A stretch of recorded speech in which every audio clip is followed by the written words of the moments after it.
வனக்குழுவா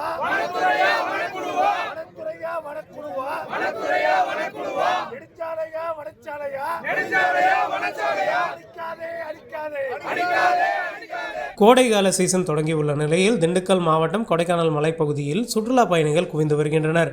கடந்த 6 மாதங்களுக்கு முன்பு வரை ஒவ்வொரு சுற்றுலா தலங்களிலும் தனித்தனியாக நுழைவு கட்டணம் பணமாக பெறப்பட்டு வந்தது. தற்போது ஆன்லைன் மூலமாக மட்டுமே கட்டணம் பெறப்பட்டு வருகிறது.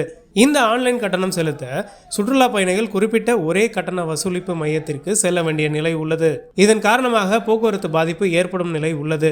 இதற்கு எதிர்ப்பு தெரிவித்து 1000க்கும் மேற்பட்ட தனியார் வாகன ஓட்டிகள் கட்டண வசூலிப்பு மையத்தை அகற்ற கோரி முற்றுகை போராட்டத்தில் ஈடுபட்டனர். மாவட்ட நிர்வாகத்திடம் பலமுறை கோரிக்கை வைத்தும் நடவடிக்கை எடுக்காததால் கட்டண வசூலிக்கும் மையத்தை அகற்ற கோரி வாகன ஓட்டிகள் காலை 7 மணி முதல் போராட்டத்தில் ஈடுபட்டு வருகின்றனர்.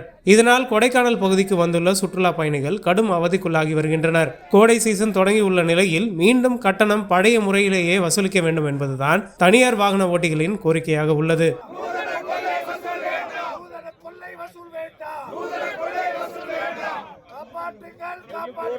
காப்பாற்றுங்கள், மக்களை காப்பாற்றுங்கள்.